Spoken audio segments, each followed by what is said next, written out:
have Mr. Satish Yadav, who has got about 30-35 years of experience in biomedical. One thing is this hands-on is what you're going to have a feel of the product, how you're going to see the changes that's going to happen in the product, and have the finished product, see the test validation, feel happy and take the product along with you. Take the product, take it along with you. So this is going to be more of a very easy session, and with a person who has got some amazing years of experience in the biomedical industry, hospital industry. He was working in a lot of hospitals before, making products for the hospitals, but later the need for understanding biomedical instrumentation in a way it has to be understood. Basically, earlier a lot of institutions used to only have hospitals. Hospital equipments for teaching. Hospital equipments, it's to be used by the doctors for diagnosis and things like that. So there was a need for basic instruments for people, for students to understand what the engineering is behind all these electronic equipments. So that's where Mr. Jadhav has got a tremendous experience. There's a lot of thoughts, a lot of inputs has been taken from professors and academicians all over the world in trying to design certain things what we are here. Today is a very, very basic product what you're going to see. What I'm trying to say is, he's here for the next 3 days. Try to utilize his time, gather knowledge, feel free. He's a person who likes to interact with students more than us. In fact, as colleagues, he would rather say, he's been telling, just shut up and give the floor to me so that I can take over. So that's his strength, hands-on, being in this field for the last 30 years. So please take his time and use it effectively. And once again, I'm just going to, Kumar is here, Paolo, then Paolo, our team is there to help you around and take things forward. And I just want to end by saying the same thing again. Anyone here? I'll just repeat it again. It was very important, so beautiful message this is in your university. I don't know who has written this. It's anonymous, I think, someone, you don't know who it is. I'm repeating it again for you. A group of 200 executives were asked what makes a person successful. 80% lifted enthusiasm as the most important quality. It means a lot. You may lack in certain things, but if you have the enthusiasm, you will travel places. Okay. Next time you go take the lift, when you're walking up the stairs to your thing, it's one of these wall posters on the floors, one of those floors. First, second, or third, one of those floors is a wall poster. Many wall posters right on as you take the stairs down. Just take the stairs down when going, you can see one of those things on the floor. So enthusiasm is what Jadhav sir will be giving you in plenty. It's up to you to take. Thank you so much. And I wish you a very good program. I request Mr. Jadhav to. Hello. Good morning, ladies and gentlemen. Okay, as Suresh has put it, I am probably here to boost your enthusiasm and not talk technically. Anyway, I am going to boost your enthusiasm through technical talk only. We are here to assemble some PCB and connect this PCB to assemble. Connect this PCB to battery. Connect the wires to our own cell. And you can see our own heart beating. That is the aim. And we are going to learn a basic technical thing in this. What is instrumentation amplifier? But more than learning the technical things about instrumentation amplifier, let me tell you very frankly, this is your confidence building workshop, not electronic technical learning workshop. When you do it yourself, you will have more confidence to do something more than this. In the process, the enthusiasm will be boosted, I suppose. So we'll start with a slideshow here to tell you what we're going to do today and half a day for tomorrow. I hope we will more than half day. We'll be with each other and try to learn something. Can everybody?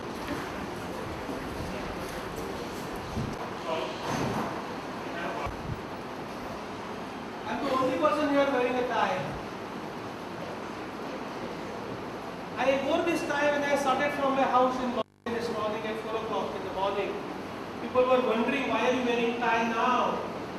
When you going there, wear there at that time. But it's like, this is a confidence building procedure for me. Once I wear this tie, I'm in a different mood, I'm in a different setup. I'm more disciplined.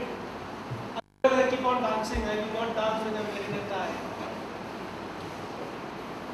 Anyway, so we are here now for the instrumentation amplifier. We can say this is a instrumentation amplifier, that A3 is an instrumentation amplifier which has got inverting input, non-inverting input, and of course a common terminal that is called as ground, and VO is voltage output. Now we cannot use ordinary instrumentation amplifier for everything.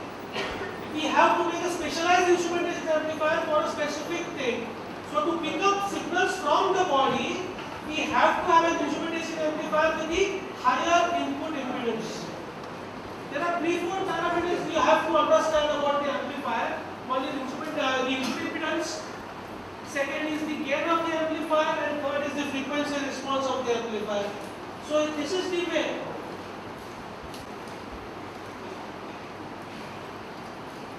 So this is the way we can improve the input impedance by putting buffers in the input. I want to insist this particular thing here, because unless we put buffers in the input, we cannot increase the input impedance and we cannot make an ECG amplifier. The ordinary instrumentation amplifier is fed through a buffer. Next. So you can refer to this slide so again, then you will understand it better. Next slide, please. Can I have next slide, Kumar? Okay. So this is a typical 3 op-amp instrumentation. You need to know, you will have this slide showing you. This is a typical 3 op-amp instrumentation amplifier. Instrumentation amplifier can be with one IC, or you can use it discretely 3 different operation amplifiers and make an instrumentation amplifier. Next slide, please. The gain of this amplifier, go behind again. Gain of this amplifier, previous slide. You see this R2 upon R1. 2R2 upon R1 is the gain of this instrumentation amplifier into R4 upon R3. If R4 is equal to R3, then the gain of that stage is 1. If R2 is 100K,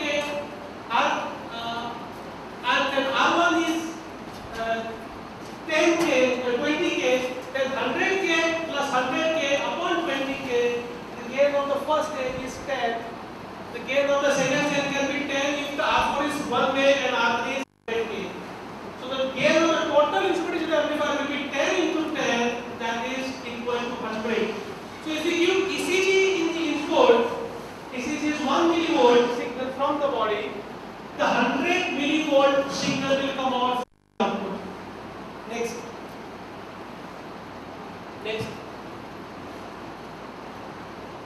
Now you see the external circuit instrumentation amplifier. That external circuit is a transducer. It can be CC electrodes, it can be any other.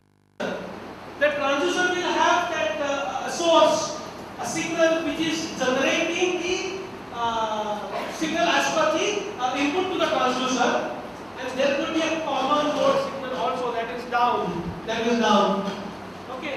So this is this side, right side is the instrumentation amplifier, left side is the transducer. So our ECG is actually going to be, what is written there? VDF.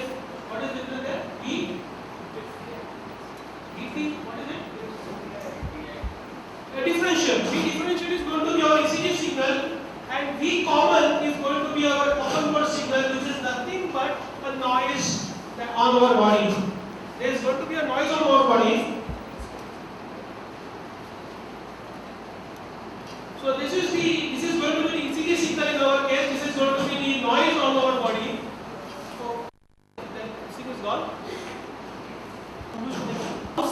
The noise or the noise is 1,000 times more than the signal. How to pick up a signal where the noise is going to be 1,000 times more? We can do it only with instrumentation amplifier with a good CMRR, common mode rejection ratio.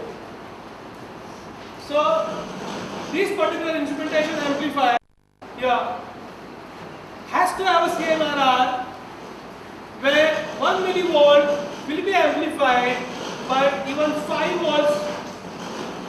From this PCB it is going to look very simple because we want to make it simple. What we want to do today is a circuit given in any theory book. We not design something great here. Whatever is given in the theory book we want to assemble. But we want to assemble it with lot of patience and enthusiasm. Only then this circuit will work and common mode rejection ratio will be as per the theory and we will get the ECG out. Otherwise you will get the noise output. Next slide. Now this is not what we are going to use. This is an instrumentation amplifier which is a single chip. Instead of using a discrete components, you can use a single chip. It's not working. 111 8620. These are typical instrumentation amplifier chips. INA 111, 112, 113, 114. It's a series of integrated circuits.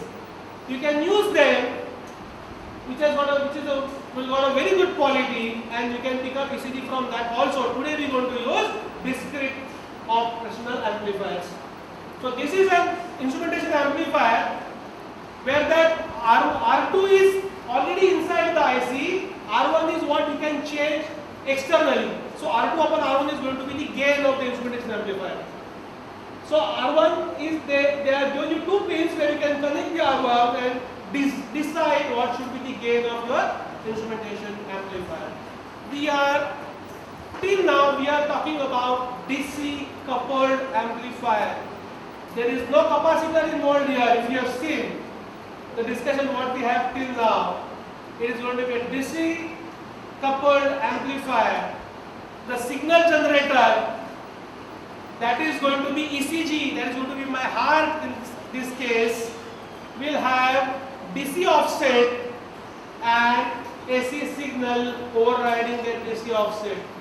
If the instrumentation amplifier gain is much, the DC offset could be 10 times more than the actual signal. The amplifier will remain in saturation and will not amplify any AC signal. So when you want to decide what should be the gain of the amplifier, you have to know what is the DC voltage, unwanted DC voltage associated with the signal. Our ECG signal is going to be AC, but it is going to be overriding a DC level. So you cannot have instrumentation amplifier gain as 100 if the DC voltage is 10 times more than the AC signal. So you will restrict your gain to 10, then AC couple it, and then again make another amplifier with the gain of 10, again with the gain of 10, so total gain will be 1000. Next slide. If you want to make the amplifier AC coupled, because the DC is unwanted in case of ECG. DC is supposed to be a baseline variation which is not required to be amplified. Then this is one way of making AC coupled amplifier. Students from this side cannot see it. You can see this later on. If you have any questions, you can ask me. There is still some way of making this amplifier AC coupled. This is the way you have to do it. Next slide. This is how INA 111 looks like. Can you see this, or you can come here for some time? No, you can come here for some time. Just 5-10 minutes job. This is how INA 111 looks like. If you do not know how Shah Rukh Khan looks like, you will not know how he is going to act. You have to know how Shah Rukh Khan looks like. You have to know how INA 111 looks like. This is how INA 111 looks like. It is an 8-pin IC, an instrumentation amplifier where you can decide the value of R1 and adjust the gain. Next slide. Oh, it started there. Next slide, please. Okay, this is how you can make an ECG amplifier using INA 111. This is a typical INA 111. This is typical INA 111, and this is a feedback given to the right leg. It's called as ECG amplifier with right leg drive. Now this is to apparently increase the CMRR. What we do is we pick up the signal that is common, we invert it and feed it back to the patient in opposite phase to cancel it. Where pick up differential signal, we also pick up common mode signal, invert it and put it back through right leg. So to reduce the amplitude, apparently increasing the common mode rejection ratio (CMRR). This is called an ECG amplifier with right leg drive. Okay. Next slide. Now, after we pick up the ECG signal, we may still have some noise in it. Whenever you design an amplifier, you need not make a wideband amplifier. You can be very specific to what is required. ECG will be up to 100 Hz only, 0 to 100 Hz. So you need not have anything above 100 Hz. Or to avoid the DC offset, you can have everything above 1 Hz, not below 1 Hz. So you need high pass filter, you need low pass filter, and what we prefer to use is here is second order Butterworth high pass and low pass filter. The typical Butterworth high pass filter, the typical Butterworth high pass filter. Next slide please. Now this is a typical low pass filter. If you put high pass and low pass one after another, it becomes band pass. So you can decide the band.